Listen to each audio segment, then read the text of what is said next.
PL/SQL এর মধ্যে এ যাবৎকালে আমরা যে ব্লকগুলো দেখেছি সেই ব্লকগুলো ছিল হচ্ছে অ্যানোনিমাস ব্লক। এখন আমরা নেমড ব্লক ক্রিয়েট করব। তো এই ধরনের নেমড ব্লকের মধ্যে প্রসিডিউর আমরা প্রথমে দেখব হচ্ছে প্রসিডিউর কিভাবে তৈরি করতে হয়। প্রসিডিউর হচ্ছে একটা নেমড ব্লক, যেটাকে বলা হয় PL/SQL এর একটা সাব প্রোগ্রাম। তো একটা অ্যানোনিমাস ব্লকের মধ্যে যেরকম বিগিন এবং এন্ড থাকে, এখানেও বিগিন এবং এন্ড অন্যান্য স্ট্রাকচারগুলো এখানেও থাকবে। আমরা সবার প্রথমে সার্ভার আউটপুটটা অন করে নেই।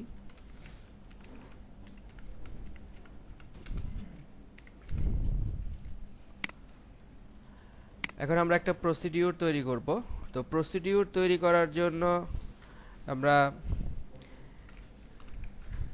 বিগিন এবং এন্ড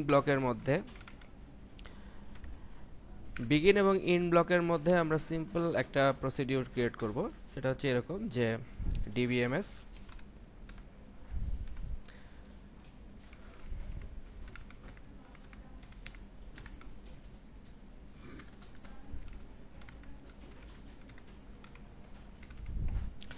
এর ভিতরে আমরা একটা সিম্পল একটা লাইন প্রিন্ট দিব, সেটা হচ্ছে হ্যালো ওয়ার্ল্ড।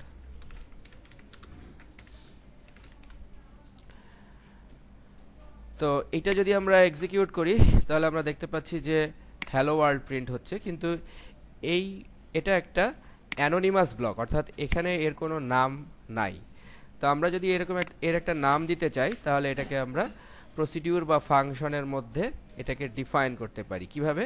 তো একটা প্রসিডিউর ডিফাইন করার জন্য বিগিন এবং এন্ডের আগে আমরা এরকমভাবে লিখব ক্রিয়েট, জেনারেলি ক্রিয়েট প্রসিডিউর, তারপরে প্রসিডিউরের নাম লিখলেই প্রসিডিউর ক্রিয়েট হয়।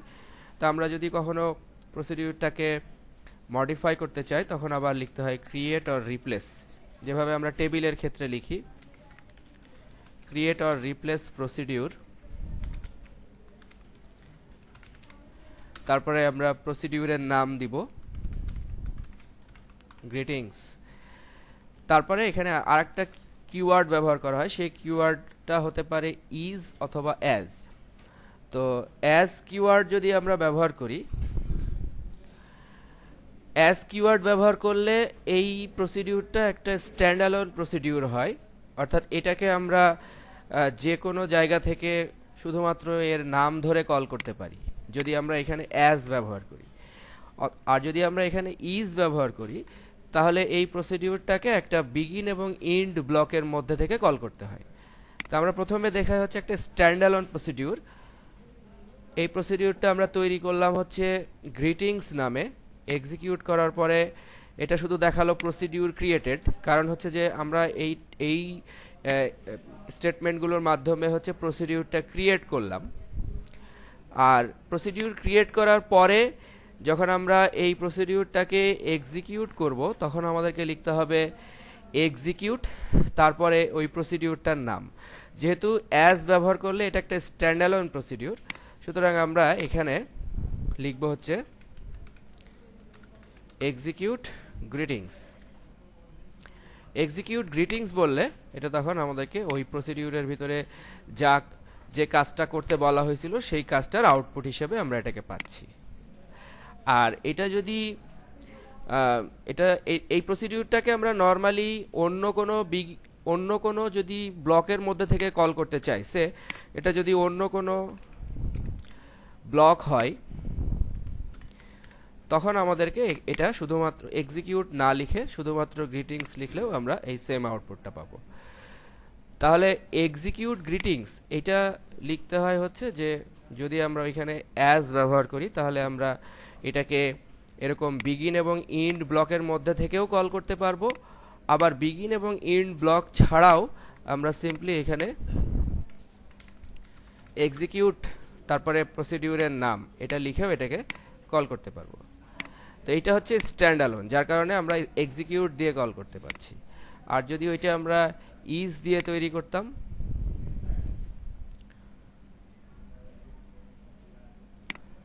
এখানে যদি আমরা অ্যাজ এর পরিবর্তে ইজ ব্যবহার করতাম তাহলে ওইটাকে স্ট্যান্ডঅ্যালোন হিসেবে না, আমাদেরকে যে কোনো বিগিন এবং এন্ড এরকম ব্লকের মধ্যে থেকে এটাকে কল করতে হতো।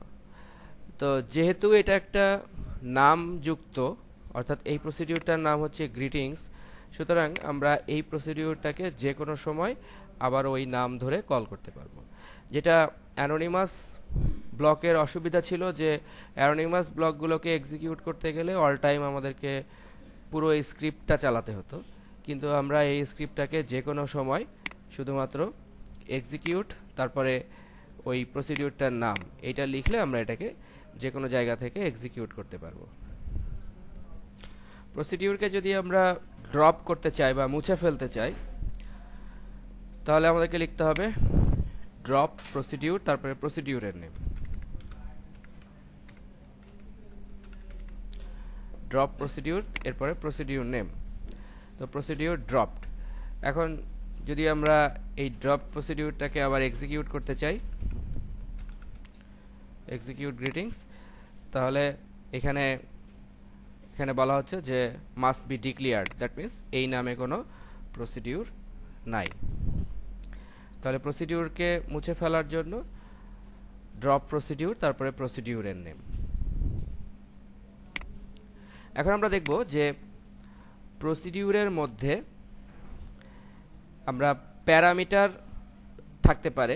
একটা প্রসিডিউর যেহেতু একটা মেথডের মতো, সুতরাং আমরা প্রসিডিউরের মধ্যে প্রসিডিউর ডিক্লেয়ার করার সময় কিছু প্যারামিটার পাঠাতে পারি বা প্যারামিটার রাখতে পারি। তো এই প্যারামিটারগুলো জেনারেলি তিন ধরনের হয়: ইন প্যারামিটার, আউট প্যারামিটার, আবার ইন এবং আউট একসাথে হতে পারে।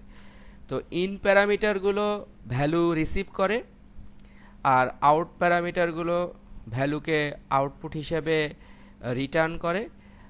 আর ইন এবং আউট যে প্যারামিটারগুলো আছে সেগুলো একই সাথে ভ্যালুকে রিসিভ করতে পারে, আবার হচ্ছে একই সাথে এটাকে আউট প্যারামিটার হিসেবে ভ্যালুকে ডিসপ্লে করতে পারে বা রিটার্ন করতে পারে।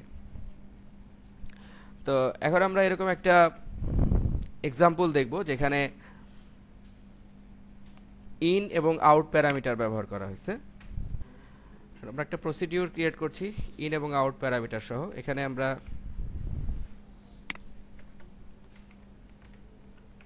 কিছু ভেরিয়েবল ডিক্লেয়ার করব। প্রথমে এ নাম্বার, বি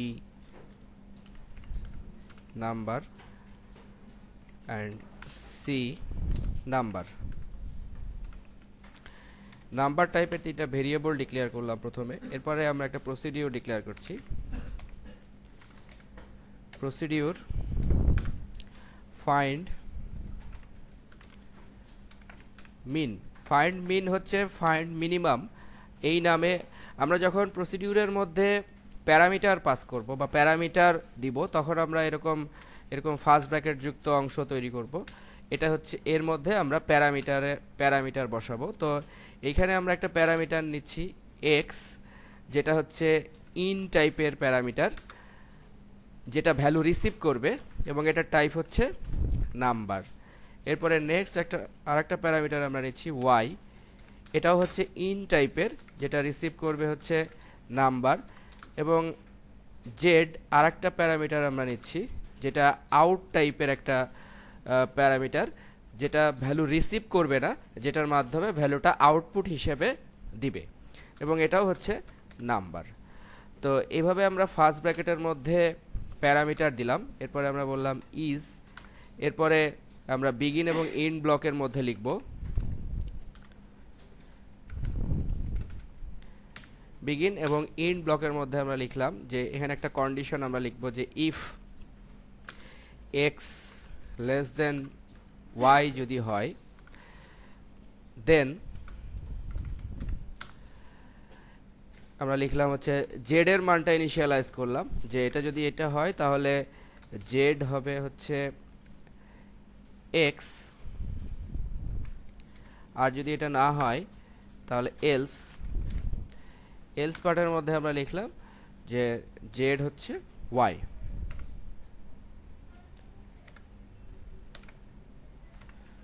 আমাদের ইকুয়াল চিহ্ন দিতে হবে যেহেতু আমরা মান অ্যাসাইন করছি।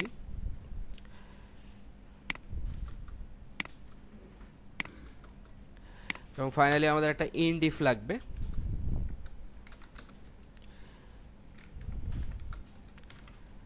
ইন্ট ইফ, এবং এরপরে আমরা এই প্রসিডিউরটাকে অন্য আরেকটা ব্লক বিগিন এবং ইন্ট ব্লকের মধ্যে থেকে আমরা এই প্রসিডিউরটাকে কল করব। তো কল করার জন্য আমরা এইখানে আমরা কিছু ভেরিয়েবল ডিক্লেয়ার করেছিলাম এ বি সি। আমরা এখন এই ভেরিয়েবলগুলোর মান অ্যাসাইন করব। আমরা এখানে দিলাম এ হচ্ছে 23,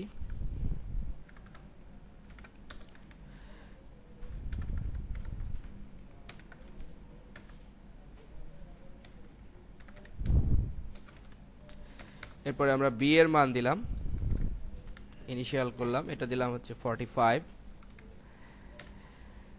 এ এবং বি এর মান ইনিশিয়ালাইজ করার পরে এখন আমরা হচ্ছে এটাকে, এই প্রসিডিউরটার নাম হচ্ছে ফাইন্ড মিন অর্থাৎ ফাইন্ড মিনিমাম। আমরা এখন এই প্রসিডিউরটাকে কল করছি।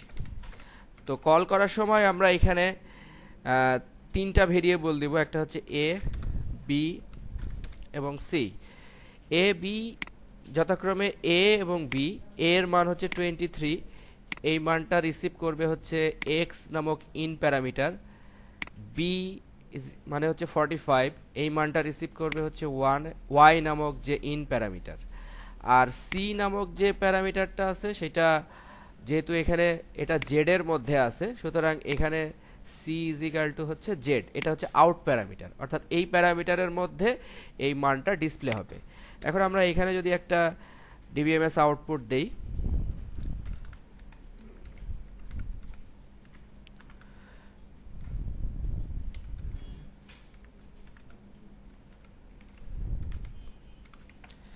এখানে আমরা বললাম যে মিনিমাম অফ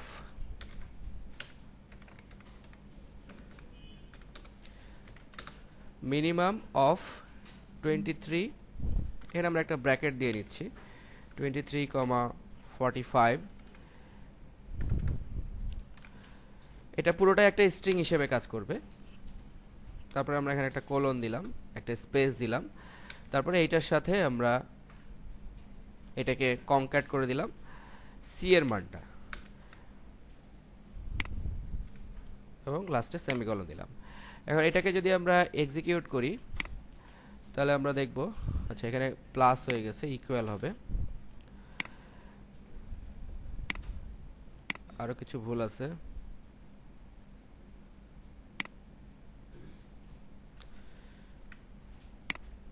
ওকে, তাহলে আমরা দেখতে পাচ্ছি যে মিনিমাম অফ 23 and 45 হচ্ছে 23। তাহলে এটা কিভাবে কাজ করলো? এটা হচ্ছে এইভাবে কাজ করলো যে আমরা প্রসিডিউরটার নাম দিলাম ফাইন্ড মিন। এখানে তিনটা প্যারামিটার আছে, এক্স এবং ওয়াই হচ্ছে ইন প্যারামিটার। ইন প্যারামিটারগুলো ভ্যালুকে রিসিভ করে, আর আউট প্যারামিটারটা আউটপুট হিসেবে ভ্যালুকে রিটার্ন করে। সো যখন আমরা এই ফাংশনটাকে এই ব্লকের মধ্যে থেকে, এই প্রসিডিউরটাকে যখন আমরা এই ব্লকের মধ্যে থেকে কল করলাম, তখন এখানে আমরা এ এবং বি, দ্যাট মিনস 23 এবং 45 পাঠিয়ে দিলাম, যেটা যথাক্রমে এক্স এবং ওয়াই নামক যে ইন প্যারামিটার আছে সেটা রিসিভ করলো, এবং জেড নামক প্যারামিটারের মধ্যে আমরা সি কে পাঠিয়ে দিলাম। আমরা দেখতে পাচ্ছি যে এখানে আমরা সি কে ইনিশিয়ালাইজ করি নাই। এখানে যেহেতু আমরা এখানে একটা কন্ডিশন চেক করছি যে এক্স এর মান যদি ওয়াই এর চেয়ে ছোট হয় তাহলে যে এক্স এর মানটা চলে যাবে জেড এর মধ্যে, আর যদি এটা না হয় তাহলে ওয়াই এর মানটা চলে যাবে জেড এর মধ্যে। আলটিমেটলি এই ফাংশন, এই প্রসিডিউরটার কাজ হচ্ছে যে মিনিমাম যে ভ্যালুটা আছে সেই ভ্যালুটা জেড এর মধ্যে থাকবে।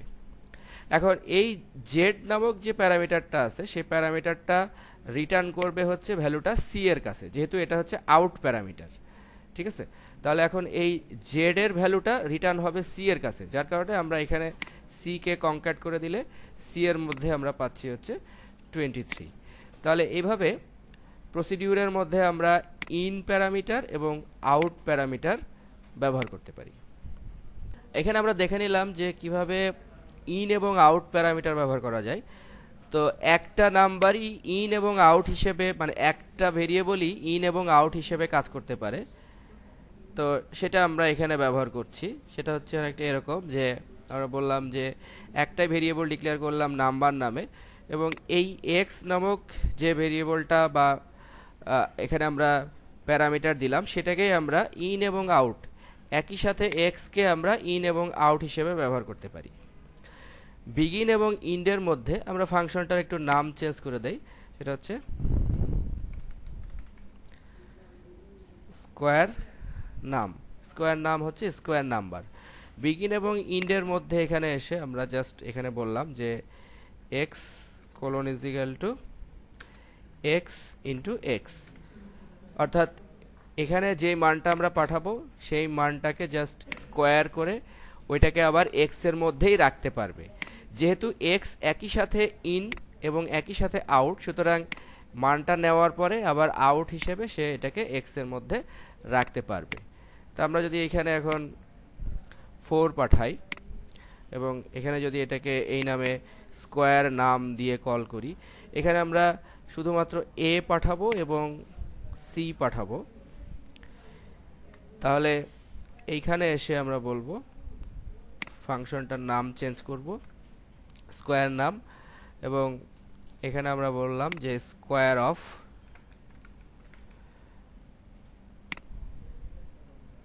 4।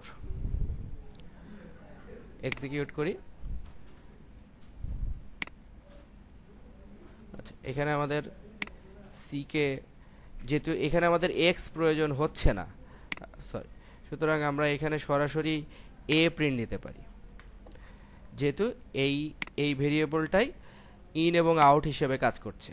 সুতরাং আমরা এখানে এ কে পাঠালাম, কিন্তু এ কেই আবার হচ্ছে আমরা আউটপুট হিসেবে প্রিন্ট দিলাম, কারণ যেহেতু এই প্যারামিটারটা একই সাথে ইন এবং আউট হিসেবে কাজ করছে। তাহলে আমরা একটা প্যারামিটার শুধু ইন হিসেবে কাজ করতে পারে, আবার শুধু আউট হিসেবে কাজ করতে পারে, আবার একই সাথে ইন এবং আউট হিসেবে কাজ করতে পারে। তো আমরা এখানে যে ইনপুট বা আউটপুট টাইপের যে প্যারামিটার ব্যবহার করছি, অথবা আমরা ইন এবং আউট দুটোই একসাথে ব্যবহার করছি, এগুলো আবার আমরা 3 ভাবে দিতে পারি। সেটা হচ্ছে যে এই প্রথমে আমরা যেটা ব্যবহার করলাম সিম্পলি, এটা হচ্ছে একটা পজিশনাল মানে হচ্ছে যে আমরা একটা সিম্পলি মেথডকে যখন অ্যাকচুয়ালি কল করি, তখন সেই মেথডটা কি হয়, যে মেথডের মধ্যে যে প্যারামিটার পাস করানো হয় সেটা প্রথম, দ্বিতীয়, তৃতীয় অনুসারে সে ওই প্যারামিটারের ভ্যালুগুলোকে রিসিভ করে। যেমন আমরা স্কোয়ার নাম এই প্রসিডিউরটার মধ্যে এ পাঠালাম, তাহলে এই ভ্যালুটা রিসিভ করবে হচ্ছে এক্স। ঠিক একইভাবে এটা যদি আরেকটা থাকতো ওয়াই, তাহলে আমরা এখানে বি পাঠালে সেটা রিসিভ করতে হচ্ছে বি। এটা ডিপেন্ড করছে হচ্ছে এদের পজিশনের উপরে, অর্থাৎ ফার্স্ট প্যারামিটারটা রিসিভ করছে ফার্স্ট প্যারামিটারে আমরা যেই ভ্যালুটা পাঠাচ্ছি সেটার উপরে। ঠিক একইভাবে সেকেন্ড প্যারামিটারটা সেকেন্ড প্যারামিটারের ভ্যালুর উপরে। তো এটা হচ্ছে পজিশনাল নোটেশন। এছাড়াও আমরা নেমড নোটেশন ব্যবহার করতে পারি। নেমড নোটেশন ব্যবহার করার ক্ষেত্রে আমরা এখানে সরাসরি আমরা বলে দিতে পারি যে এক্স যেহেতু নেমড, সুতরাং এক্স এর মানটা রিসিভ করবে হচ্ছে, অর্থাৎ এর মানটা রিসিভ করবে হচ্ছে এক্স। আমরা এভাবে বলে দিতে পারি। এভাবে বলে দিলেও আমাদের রেজাল্ট একই। এইটার সুবিধা হচ্ছে যে নেম নোটেশনের সুবিধা হচ্ছে যে আমাদের মনে করেন এইখানে এক্স যদি সেকেন্ড প্যারামিটার হিসেবেও থাকে, দ্যাট মিনস মনে করেন এখানে আরেকটা প্যারামিটার আছে যে ওয়াই, এটা হচ্ছে ধরেন একটা ইন প্যারামিটার যেটা নাম্বার টাইপের, সে এখানে আরেকটা এরকম আছে ওয়াই, কিন্তু আমরা এখানে যদি শুধু এ পাঠাই, তাহলে এ যেহেতু আমরা প্রথমে পাঠাচ্ছি, এটা বাই ডিফল্ট ভাবে রিসিভ করবে ওয়াই। কিন্তু যদি আমি বলে দেই যে এটা X equal greater than A, তাহলে এই মানটা রিসিভ করবে হচ্ছে X, not Y. That means এটা হচ্ছে নেমড প্যারামিটার। নেমড প্যারামিটারের সুবিধা হলো আমি এখানে ভ্যালুগুলোকে যে কোনো সিকোয়েন্সে পাঠাতে পারি, কিন্তু এই প্যারামিটারের নাম অনুসারে যেই প্যারামিটার এটার মধ্যে নেওয়ার কথা সেই প্যারামিটারের কাছে এটা তখন রিসিভ হবে। আর সিম্পলি আমরা যদি পজিশন পাঠাই, দ্যাট মিনস এ পাঠাই, তাহলে এটা শুধুমাত্র এটা তখন চলে যাবে ওয়াই এর কাছে। আর এটা যদি আমরা পজিশন বা নেম প্যারামিটার পাঠাই, তাহলে এটা যেই নামের প্যারামিটার আছে সেই নামের প্যারামিটারের কাছে যাবে। তো এটা হচ্ছে পজিশন। আবার আমরা মিক্সডও ব্যবহার করতে পারি, তবে মিক্সড যেমন ওয়াই এর ক্ষেত্রে যদি আমরা কিছু পাঠাতে চাই, সে এখানে যদি আমাদের আরেকটা কিছু থাকে যে বি নাম্বার, এই নামে একটা ভেরিয়েবল আছে এবং এখানে আমরা হয়তো বি কে ইনিশিয়ালাইজ করলাম যে B3, সেই ক্ষেত্রে আমরা এখানে এরকম পাঠাতে পারি যে একটা পজিশন পাঠাতে পারি এবং একটা মিক্স পাঠাতে পারি। দ্যাট মিনস আমি এখানে প্রথমে বি পাঠালাম, তারপরে এক্স পাঠালাম। সেই ক্ষেত্রে কি হবে যে বি যেহেতু পজিশন নোটেশন, সুতরাং বি চলে যাবে ওয়াই এর কাছে এবং এক্স চলে যাবে এ এর কাছে। তবে এক্ষেত্রে মনে রাখতে হবে যে আমরা পজিশন নোটেশনটাকে আগে ব্যবহার করতে পারবো না। অর্থাৎ আমি যদি এইখানে নেমটাকে আগে ব্যবহার করতে পারবো না। আমরা যদি এইখানে পজিশনটা পাঠাই তাহলে পজিশনটা সেকেন্ড প্যারামিটার হিসেবে পাঠানো যাবে না। অর্থাৎ পজিশনগুলোকে আগে পাঠাতে হবে আর নেমড প্যারামিটারগুলোকে পরে পাঠাতে হবে। দ্যাট মিনস এইটা হচ্ছে ইনকারেক্ট। এটা কারেক্ট হিসেবে ব্যবহার করতে গেলে আমাদেরকে আমরা এইভাবে পাঠাতে পারি যে বি তারপরে এক্স ইজিক্যাল টু এ। তাহলে যদিও এটা এখন পাঠানোর প্রয়োজন নাই, কারণ হচ্ছে আলটিমেটলি বি এখানে যাচ্ছে ওয়াই এর কাছে এবং এ যাবে হচ্ছে এক্স এর কাছে। দ্যাট মিনস যদি আমরা মিক্স ব্যবহার করতে চাই, এটা হচ্ছে পজিশন নোটেশন। পজিশন মানে জিরোরটা জিরোর কাছে, ওয়ানেরটা ওয়ানের কাছে, এভাবে যাবে। আর যদি আমরা নেমড নোটেশন ব্যবহার করতে চাই তাহলে আমরা এখানে যেই নেম আছে সেই নেমেরটা সেই নেমের কাছে চলে যাবে, সেটা যে পজিশনেই থাকুক না কেন নেমেরটা নেমের কাছে যাবে। আবার আমরা এখানে মিক্স পাঠাতে পারি, তবে মিক্স পাঠানোর শর্ত হচ্ছে যে আগে অবশ্যই নেমটা পাঠানো যাবে না, আগে অবশ্যই পজিশনটা পাঠাতে হবে, তারপরে আমরা পাঠাতে পারবো হচ্ছে নেম প্যারামিটার। তাহলে এইভাবে আমরা প্রসিডিউরের ক্ষেত্রে, আর এইখানে আমরা প্রসিডিউর তৈরি করার সময় ক্রিয়েট প্রসিডিউর লিখি নাই। তো ক্রিয়েট প্রসিডিউর না লিখলে এই প্রসিডিউরটা আলটিমেটলি তৈরি হচ্ছে না মানে কি, তখন আমরা এখানে ইজ ব্যবহার করব। এটাই হচ্ছে অ্যাজ এবং ইজের মধ্যে পার্থক্য। যে ইজ মানে হচ্ছে যে আমি যেখানে এটা ডিক্লেয়ার করছি তখনই আমি এটাকে যদি ব্যবহার করতে চাই তখন এটা হচ্ছে ইজ। আর যদি আমরা এটাকে ক্রিয়েট প্রসিডিউরের মধ্যে রাখতে চাই তখন আমরা জেনারেলি এখানে ব্যবহার করব হচ্ছে অ্যাজ, যাতে এই নামটা ব্যবহার করে আমি যে কোনো সময়, ইভেন আমরা যদি সেশন আউটও হয়ে যাই তারপরেও আমরা এই প্রসিডিউরটাকে যে কোনো সময় কল করতে পারবো।